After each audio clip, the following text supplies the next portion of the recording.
ভাই রে ভাই, ইমোর ভিতরে আবারও নতুন আপডেট দেখেন। ডেইলি নিউজ নামে নতুন একটি অপশন কিন্তু আমাদের মাঝে এখন যুক্ত হয়ে গেছে। আমরা যখন কিনা ইমোর ভিতরে প্রবেশ করি, আমাদের অনেক সময় এটা এখানে এই যে সামনে দেওয়া আছে, বাট যদি আপনাদের সামনে না থাকে, এই যে দেখেন নিচে সার্চ অপশন আছে, আমরা সার্চের ভিতরে ক্লিক করে দিলাম।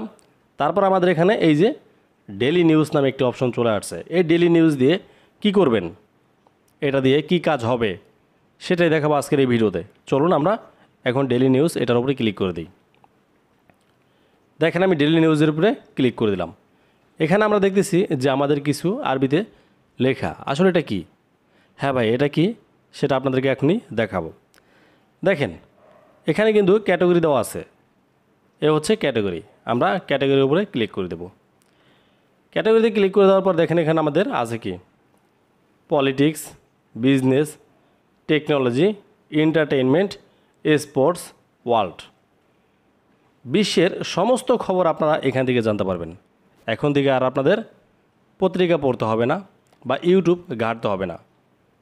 অনেক আগেই কিন্তু আমাদের ইমোর ভিতরে ইউটিউব সিস্টেমটা দিয়ে দিচ্ছে। এখন নতুন করে ইমো টিম আমাদের মাঝে আবারও দিয়ে দিল ডেইলি নিউজ। আমরা কিন্তু এখন ইমো থেকে প্রতিনিয়ত নতুন নতুন খবর জানতে পারবো। সেটা কিভাবে এখনই আমি দেখাইতেছি। দেখেন আমি যদি এখানে সাপোজ এই যে এন্টারটেইনমেন্ট এটার উপরে ক্লিক করে দিই, দেখেন এই এন্টারটেইনমেন্ট এটার উপরে ক্লিক করে দিলাম। এখানে কিন্তু আমাদের এন্টারটেইনমেন্টের এখন মেসেজগুলি চলে আসবে। দেখেন এই এখন আমরা কোন খবরটা পড়তে চাই, এটা পড়তে চাই, এটার উপর জাস্ট ক্লিক করবেন, তাহলে কিন্তু নতুন নতুন এই যে আবারও আপডেটগুলি চলে আসছে। এখন কথা হইতেছে কি, এখানে তো সব আরবিতে, আমি তো আরবি বুঝি না, তাহলে কিভাবে এটাকে বাংলা কিভাবে করব? হ্যাঁ ভাই, আপনারা চাইলে এটাকে বাংলাও করতে পারবেন, কোনো সমস্যা নেই। তো এটাকে বাংলা করার জন্য অবশ্যই আপনাদের আইডিটা বাংলা থাকতে হবে। আমার এই আইডিটা হচ্ছে একটা আরবি আইডি। তো সেই ক্ষেত্রে এখানে সব আরবিতে ওরা আমাকে দিতেছে নিউজটা। তো আমি যদি এই আইডিটা বাংলা ব্যবহার করি, তাহলে কিন্তু এখানে বাংলায় সব কিছু চলে আসবে। দেখেন আমি এখন একটা বাংলা আইডির ভিতরে চলে যাব। তো দেখেন এই হচ্ছে আমার একটা বাংলা আইডি। এখন আমি এখান থেকে সেমভাবে ক্যাটাগরিটা সিলেক্ট করে নিব, এন্টারটেনমেন্ট। দেখেন এখন আমার সব কিন্তু বাংলায় চলে আসছে। এখন আমি এখান থেকে কি করব, এই যে 3 দিনে 250 কোটির ক্লাবে কল্কি। দেখেন কল্কি একটা মুভি চলতেছে এখন প্রবাসের। আমি সেটা সম্পর্কে কিন্তু জানতে পারলাম কি বাংলায়। এখন কথা হচ্ছে কি, আমি এইগুলি জানতে চাই না, আমি জানতে চাই আপডেট খবর। সেটা কীভাবে দেখেন, এই যে এখানে কিন্তু আমাদের লিখার একটা অপশন আছে, জাস্ট আমরা এখানে ক্লিক করে দেব। এখানে ক্লিক করে দেওয়ার পরে আমরা এখন এখান থেকে চাইলে মেসেজ লিখতে পারবো। আমরা কি লিখব, যে শাকিব খানের খবর জানতে চাই। দেখেন লিখে দেবো এখন শাকিব খান, শাকিব খান, তারপর মেসেজটা পাঠাই দিবেন ওদেরকে।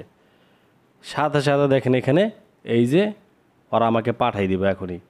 এই যে শাকিব খানের আপডেট খবরটা পাঠাই দিছে যে ভারতের পশ্চিমবঙ্গে মুক্তি পাচ্ছে তুফান ছবি, যা বিশ্বের 15টি দেশের শতাধিক হলেও মুক্তি পেয়েছে। ছবিটি বিভিন্ন ভাষায় ডাবিং করার কাজ চলছে এবং স্টার সিনেপ্লেক্সের দৈনিক 50টি শো চলছে। মুক্তির 10 দিনে প্রায় 25 কোটি টাকার টিকিট বিক্রি হয়েছে। নতুন খবর কিন্তু এটা দিয়ে দিল, একদম আপডেট একটা খবর। এই এখন পরবর্তী খবর যদি আপনারা জানতে চান, সেই ক্ষেত্রে এখানে ক্লিক করে দেবেন, তুফান ছবি কোন দেশে সবচেয়ে বেশি টিকিট বিক্রি হয়েছে। এটা হচ্ছে পরবর্তী খবর। তারপর নিচে দেখেন আরও অপশন আছে যে আরও শীর্ষ খবর দেন, দয়া করে আরও খবর দেখুন। তো আমরা এখন 2 নম্বর অপশনটার উপরে ক্লিক করে দিব। শাকিব খানের আরও নতুন আপডেট দিব, এমনকি এখানে হচ্ছে শীর্ষ খবর। তো আমরা লিখতে চাই যে আবারও শাকিব খানের নতুন খবর, শাকিব খানের নতুন আপডেট। দেখেন ওদেরকে মেসেজটা পাঠাই দিলাম। এখন শাকিব খানের নতুন আপডেট দিব। দেখেন এই শাকিব খানের সিনেমা তুফান এবং দরদ সিনেমার প্রদর্শনের অভিযোগ উঠেছে। সিনেমাটির পরিচালক অনন্য মামুন এই অভিযোগ স্বীকার করেননি। দরদ সিনেমায় শাকিব খানের বিপরীতে বলিউডের সোনাল চৌহান অভিনয় করেছেন। সেন্সর বোর্ডের নজরে রয়েছে এই সিনেমার প্রদর্শন। শাকিব খানের কিন্তু এটা নতুন একটা আপডেট। তো এরকম করে আপনি চাইলে কিন্তু প্রত্যেকটা মানুষের খবর জানতে পারবেন এখান থেকে। এমনকি আপনার কি জানা দরকার সব কিছু চাইলে এখান থেকে জানতে পারবেন এই ডেইলি নিউজ। তো ভাই ভিডিওটা কেমন লাগলো অবশ্যই এই ভিডিওর কমেন্ট বক্সে জানিয়ে দিবেন। তো আজকের মতো বিদায় নিচ্ছি। খোদা হাফেজ।